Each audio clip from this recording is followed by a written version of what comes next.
Hello everyone, तो क्या empower studies की इंग्लिश लर्निंग सीरीज में आपका स्वागत है। आज हम सब्जेक्ट, वर्ब और ऑब्जेक्ट के बारे में जानेंगे। ये हमारा फर्स्ट लेक्चर है जिसमें हमको पता होना चाहिए कि इंग्लिश में एक साधारण वाक्य में कितने भाग होते हैं। तो वही आज हम समझेंगे। आज हम जानेंगे कि सब्जेक्ट क्या होता है, वर्ब क्या होती है और ऑब्जेक्ट क्या होता है। ठीक है, तो स्टार्ट कर दे। देखिए, सब्जेक्ट का मतलब होता है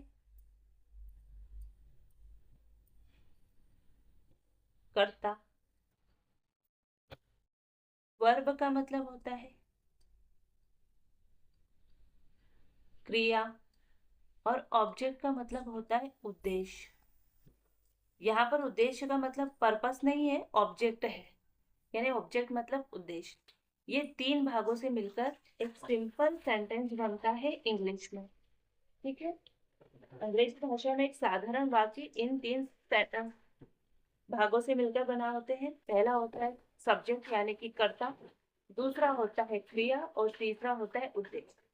ठीक है, अब कर्ता किसे कहते हैं? तो सेंटेंस को पढ़कर, समझकर या बोलकर, लिखकर हमको ये समझ में आए कि जो व्यक्ति, पर्सन ना, जो व्यक्ति या कोई थिंग या मशीन या पशु पक्षी जो भी कोई काम कर रहा है, काम करने वाला, उसको कहेंगे कर्ता। है ना? तो ये कर्ता मतलब क्रिया करने वाला या काम करने वाला। सादे शब्दों में मैं बोल देती हूँ, काम करने वाला।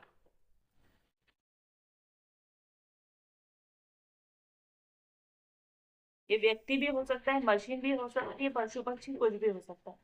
कर्ता कौन होता है? जो काम कर रहा है। क्रिया यानी जो काम हो रहा है। अब कर्ता क्या कर रहा है, क्या काम कर रहा है? तो जिस काम को किया जा रहा है उसको क्या कहेंगे? क्रिया। तो क्रिया मतलब काम, जो काम हो रहा है। ठीक है,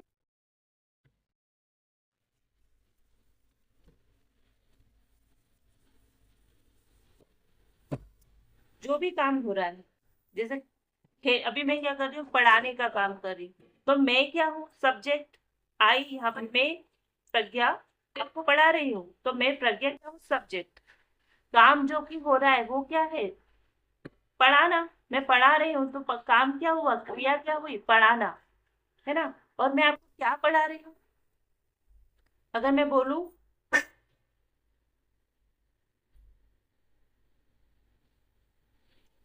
आई एम टीचिंग इंग्लिश, मैं इंग्लिश पढ़ा रही हूँ, तो पढ़ाना तो क्रिया हो गई। और मैं क्या पढ़ा रही हूँ? मैं इंग्लिश पढ़ा रही हूँ। I am teaching English. तो इंग्लिश क्या हो गया? ऑब्जेक्ट। तो क्रिया और काम को छोड़, जैसे कर्ता और क्रिया को छोड़कर सारा वाक्य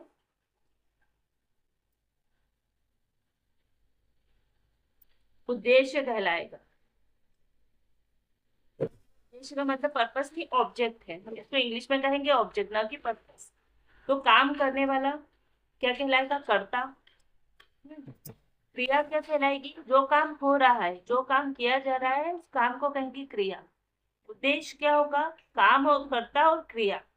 सब्जेक्ट और वर्ब को छोड़कर जो भी सेंटेंस में बचता है उसको हम क्या कहेंगे? ऑब्जेक्ट। अब यहाँ पर एक सिंपल सेंटेंस अब लेते हैं। ठीक है, सिंपल सेंटेंस हम क्या लेंगे? राम क्रिकेट खेलता है ना? राम क्रिकेट खेलता है। अब यहाँ पर ये ध्यान देना है सब्जेक्ट कैसे फ्रेम होंगे, ये मैं आपको सब कुछ आगे बताऊंगी। अभी मेरा यहाँ पर्पस क्या है?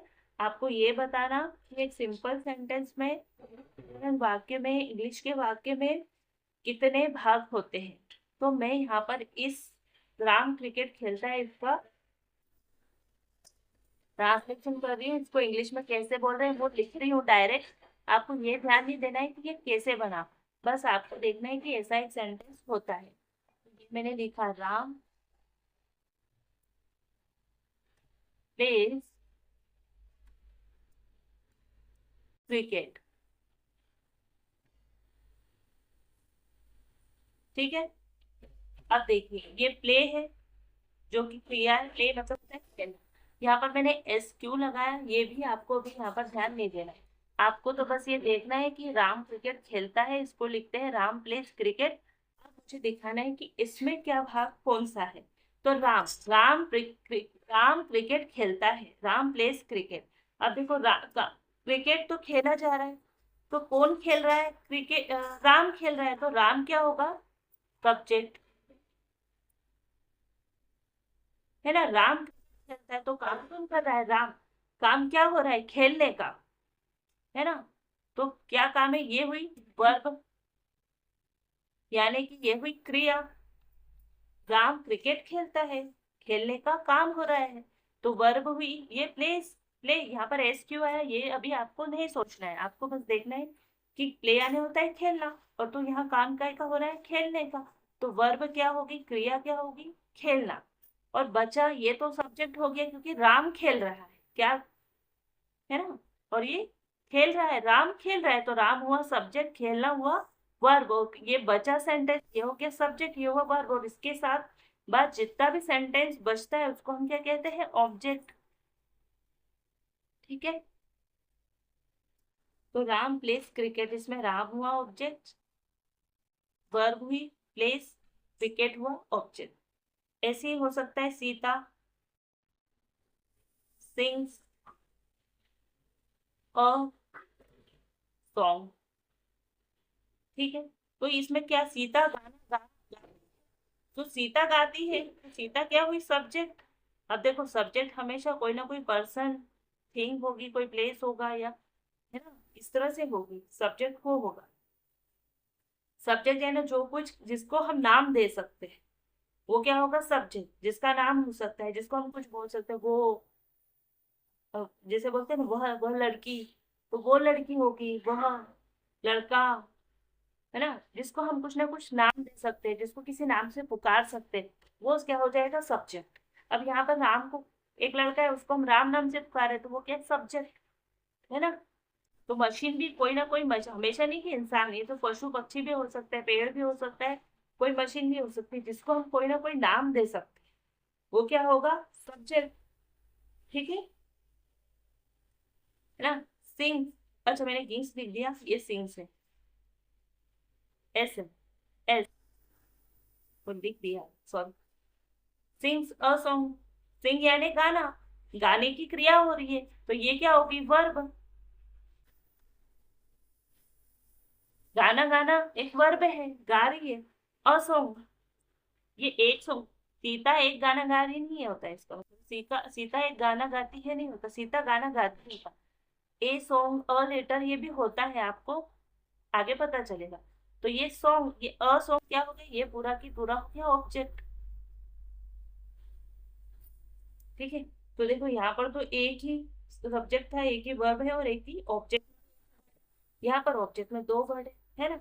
ये एक ही वर्ड है, एस क्यू लगा है, ये आगे मैं बताऊंगी, बस आपको ये देखना है कि इस तरह से एक सेंटेंस था इंग्लिश का, Sita sings a song, Ram plays a cricket, ये था। तो इसको तीन भागों में बांटा, सब्जेक्ट, वर्ब और ऑब्जेक्ट। जो भी काम हम करते हैं, खाना पीना, चलना, दौड़ना, लाना, देना, पढ़ना, लिखना, सोना, उठना, बैठना, है ना, खेलना, डांस करना, ये सब कुछ क्या होती है? क्रिया होती है। वो व्यक्ति, वो पर्सन, वो थिंग, वो पशु पक्षी, कुछ भी जिसको हम एक नाम दे सकते, किसी नाम से पुकार सकते, वो होता है सब्जेक्ट। कुछ भी हो सकता है, जो काम कर रहा है वो सब्जेक्ट हो सकता है। ठीक है ना। और सब्जेक्ट और वर्ब, इन दोनों को छोड़ के जितना भी सेंटेंस बचता है उसको आप क्या कर देते हो? वर्ब। यहाँ पर एक एक थे, अब मैं और बताती हूँ कि दो सब्जेक्ट भी हो सकते हैं, दो क्रियाएं भी हो सकती है ना। और क्या हो सकते हैं? दो ऑब्जेक्ट भी हो सकते हैं, मतलब वो ऑब्जेक्ट में दो मल्टीपल वर्ड हो सकते हैं, यहाँ जैसे दो हुए। तो हम आगे और सीखते हैं एक दो, जितना नंबर ऑफ एक्सप्लेन एग्जाम्पल्स हम करेंगे उतना अच्छा हमारा, हमारी इंग्लिश स्ट्रॉन्ग होगी, हमारे कॉन्सेप्ट क्लियर होंगे। तो हम एक और सेंटेंस पढ़ते हैं, जैसे हम देखते हैं राम एंड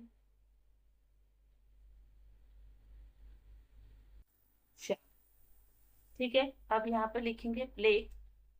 अब आप कहोगे कि वहां प्लेस आया था, यहाँ पर प्ले क्यों? तो ये मैं आगे बताऊंगी आपको। ठीक है, तो देखो राम एंड श्याम, ये दोनों को हम नाम से पुकार सकते हैं ना, राम और श्याम प्ले क्रिकेट, राम और श्याम क्रिकेट खेलते हैं। ठीक है, तो राम और श्याम को एक साथ, ये दोनों क्या हो गए? सब्जेक्ट। तो यहाँ पर सब्जेक्ट में कितने लोग हैं? दो लोग हैं। दो सब्जेक्ट है, राम भी सब्जेक्ट हुआ, श्याम भी सब्जेक्ट हुआ, राम एंड श्याम ही पूरा एक सब्जेक्ट। प्ले, खेलना, खेलते हैं, तो ये क्या होगी? क्रिया, यानी कि वर्ब। ये क्या होगा? कर्ता। ठीक है, और ये क्या होगा? बचा सेंटेंस, ऑब्जेक्ट यानी कि उद्देश्य। बार बार मैं कहूंगी कि ऑब्जेक्ट का मतलब उद्देश्य होता है, पर यहाँ पर पर्पस नहीं बोलेंगे, इसको ऑब्जेक्ट बोलेंगे इंग्लिश में, है ना। तो उस क्रिया और कर्ता और क्रिया यानी कि सब्जेक्ट और वर्ब के बाद सेंटेंस, जितना भी सेंटेंस बचता है उसको हम क्या करते हैं? ऑब्जेक्ट बोलते हैं। तो यहाँ पर हमारे कितने सब्जेक्ट थे? दो सब्जेक्ट थे। ठीक है, तो ये समझ में आया होगा। अब हम देखते हैं जिसमें दो वर्ब। देखिए, वर्ब, अभी मैं आपको सिर्फ वर्ब नाम से बताऊंगी, लेकिन नेक्स्ट लेक्चर में यानी कल के लेक्चर में आपको बताऊंगी कि वर्ब दो टाइप की होती है। एक को कहते हैं हेल्पिंग वर्ब और एक को बोलते हैं मेन वर्ब। बट अभी मैं आपको सिर्फ वर्ब बोल के बताऊंगी, इसलिए आप उस पर ज्यादा ध्यान मत देना। बस आप ध्यान देना कि वर्ब दो टाइप की होती है। जैसे अभी मैं सब्जेक्ट एक ले रही हूँ, राम विल प्ले क्रिकेट। इसका मतलब है कि राम क्रिकेट खेलेगा। आज नहीं खेल रहा है, खेलेगा। आज ही खेल सकता है, थोड़ा टाइम बाद खेल सकता है, पर राम क्रिकेट खेलेगा। तो कौन खेलेगा? राम। मतलब सब्जेक्ट क्या हुआ? राम, जिसको हम नाम दे सकते हैं, वो हमारा कर्ता यानी कि सब्जेक्ट। तो राम हो सब्जेक्ट। ये विल प्ले, ये पूरी की पूरी हुई वर्ब। ठीक है, ये मैं आपको बताऊंगी कि ये कौन सी वर्ब है, ये कौन सी वर्ब है, लेकिन ये दोनों मिला के हुई वर्ब। और ये बचा हुआ सेंटेंस क्या होगा? ऑब्जेक्ट। तो यहाँ पे हमारा सेंटेंस में कितनी वर्ब है? दो वर्ब है। ठीक है ना। और भी वर्ब होती है, अभी ये हेल्पिंग वर्ब है, इसको हेल्पिंग वर्ब बोलेंगे, इसको मेन वर्ब बोलेंगे। ठीक है, ये दो टाइप की होती है, मैं कल आपको बताऊंगी। मतलब मैं इसके आगे भी और एक्सप्लेनेशन दूंगी, है ना। पर मेन वर्ब भी दो तीन और भी वर्ब हो सकती है, दो तीन टाइप की मेन वर्ब हो सकती है, लेकिन उसमें भी एक मेन वर्ब होगी, मेन में भी मेन होगी, ये भी मैं आपको आगे बताऊंगी। सेंटेंस किस तरह से फ्रेम होंगे ये हम आगे पढ़ेंगे। आज हम सिर्फ ये देख रहे हैं कि सेंटेंस में कितने भाग होते हैं। तीन भाग होते हैं, सब्जेक्ट होते हैं, वर्ब होते हैं और ऑब्जेक्ट। अब हम एक और टाइप का क्वेश्चन एग्जाम्पल लेते हैं जिसमें मल्टीपल होंगे, सब्जेक्ट मल्टीपल होगी, वर्ब हो मल्टीपल होंगे, ऑब्जेक्ट। तो देखो एक क्वेश्चन, राम, सॉरी सेंटेंस है, Ram and Shyam will play cricket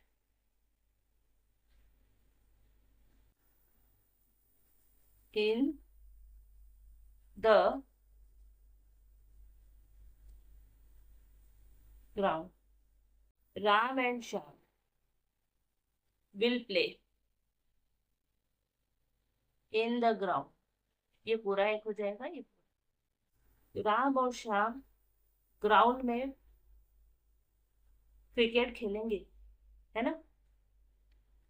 तो ये राम एंड श्याम क्या हुआ? एक साथ, राम भी और श्याम भी, इसको हम नाम दे सकते हैं ना, लड़कों को हमने नाम दिया राम एंड श्याम। जिनको नाम दे सकते हैं, राम से पुकार सकते हैं, उसी को तो हम कर्ता कहते हैं, यानी कि सब्जेक्ट। ये पेन, पेन को भी नाम दिया ना आपने, तो ये भी क्या हुआ? सब्जेक्ट। कंप्यूटर, ये स्क्रीन, इसको भी आपने नाम दिया ना, ये भी सब्जेक्ट हो सकती है। किसी ना किसी सेंटेंस में ये भी सब्जेक्ट हो सकती है। हमेशा ऐसा नहीं होगा कि लिविंग थिंग ही सब्जेक्ट होगी, है ना। नॉन लिविंग भी सब्जेक्ट। विल प्ले, ये क्या होगी? पूरी की पूरी वर्ब। यहाँ पे हेल्पिंग वर्ब होगी ये, और ये होगी मेन वर्ब।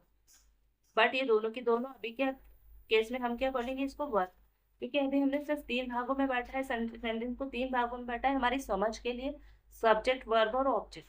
तो अब क्या हुआ, देखो सब्जेक्ट ये हो गया और वर्ब इतना हो गया, तो बचा सेंटेंस क्या होगा, क्रिकेट इन द ग्राउंड। ठीक है, तो ये क्या हो गया, ये पूरा ही हो गया ऑब्जेक्ट, हुआ ना। तो इस तरह से हमने देखा कि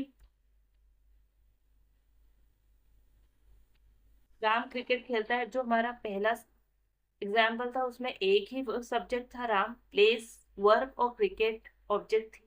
फिर हमने देखा सीता सिंह सॉन्ग, यहाँ पर हमारे पास एक ऑब्जेक्ट में दो वर्ड आ गए, एक है ना। फिर Ram and Shyam play cricket, हम ये वाला देख रहे हैं, है ना।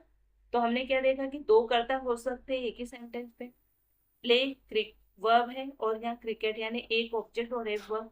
हमने देखा आगे कि दो वर्ब भी हो सकती है, राम विल प्ले क्रिकेट, यानी विल प्ले एक साथ क्या हुई वर्ब, तो ये वर्ब दो हो सकती है, विल प्ले ये दो वर्ब हुई, राम तो यहाँ पर भी दो हो सकता है, मतलब ऐसा सेंटेंस भी हो सकता है ना, जैसे ये राम एंड श्याम, जिसमें सब्जेक्ट भी दो हो, वर्ब भी दो हो और ऑब्जेक्ट भी कैसे हो, बहुत सारे हो। मतलब ये पहले तो क्या सिर्फ क्रिकेट लिखा था, एक सेंटेंस एक वर्ड था, लेकिन एक पूरा की पूरा सेंटेंस भी हो सकता है वो ऑब्जेक्ट का, पूरा की पूरा, मतलब चार पांच वर्ड भी हो सकते हैं एक सेंटेंस में।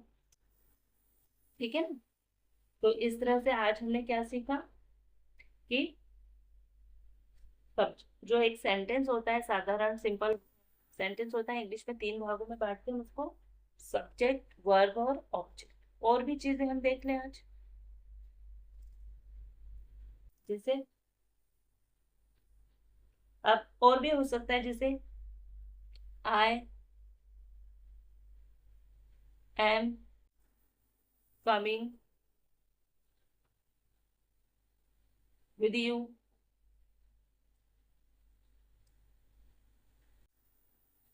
मैं तुम्हारे साथ आ रहा हूँ, coming with you, I am coming with you, मैं तुम्हारे साथ आ रहा हूँ। लिख देती हूँ यहाँ, मैं आपके साथ आ रहा हूँ,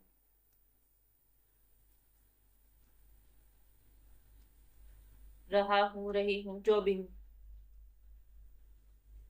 ठीक है, तो ये आई क्या होगा, ये सब्जेक्ट होगा, एम कमिंग ये क्या होगा, वर्ब। मैंने बताया दो वर्ब हो सकती है, हेल्पिंग वर्ब और मेन वर्ब। ठीक है, विद यू ये पूरा की पूरा क्या होगा, ऑब्जेक्ट। ठीक है, अब एक हो सकता है, Sita has to go home, Sita को घर जाना है।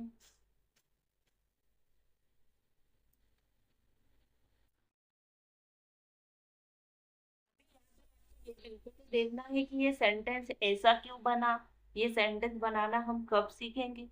अभी तो हमारा काम है, हमको देखना है कि सेंटेंस में सब्जेक्ट वर्ब और ऑब्जेक्ट कैसे कैसे हम अलग कर सकते हैं ना, कितने भागों में बांट सकते हैं। तो सिर्फ इसको हम नाम से पा सकते हैं, तो सीता क्या हुई सब्जेक्ट किस सेंटेंस के लिए, हैज टू गो ये पूरी क्या हुई वर्ब।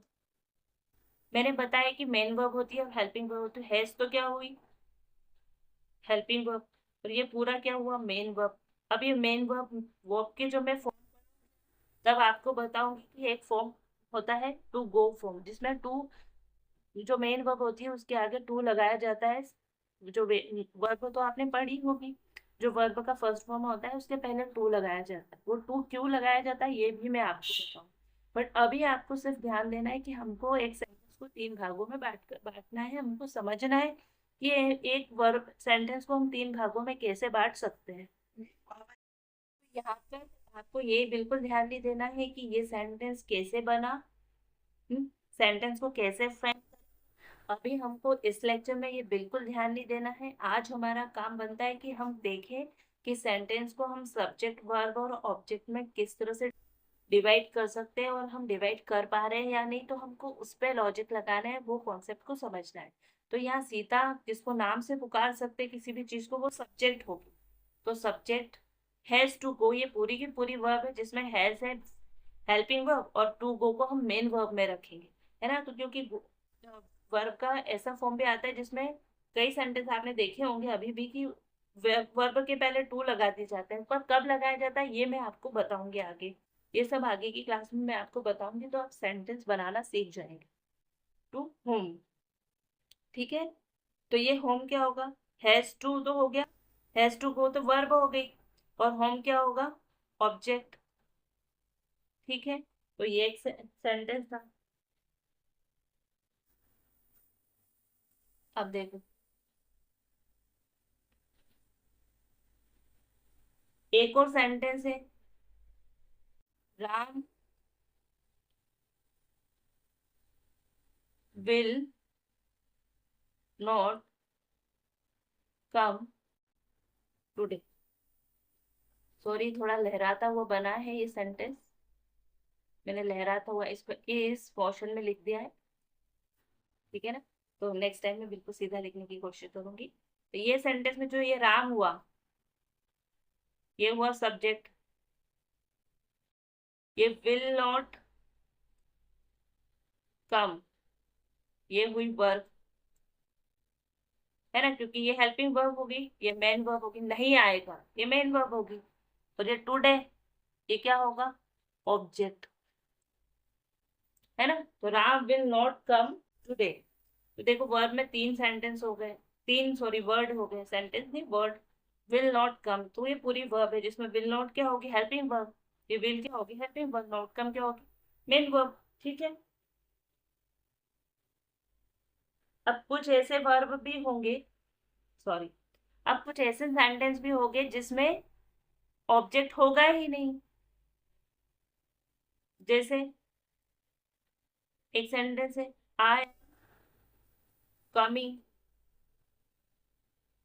अब मैंने लास्ट सेंटेंस लिखा था I am coming with you, है ना, बट अब मैं लिख रहा हूँ आई एम कमिंग, मैं आ रहा हूँ।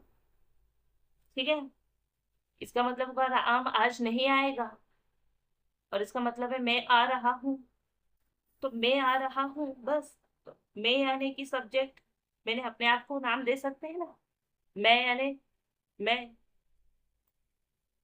मेरा कोई ना कोई नाम होगा ना, मुझे जिस चीज को नाम दे सकते वो सब्जेक्ट, तो मैं क्या होगा, सब्जेक्ट।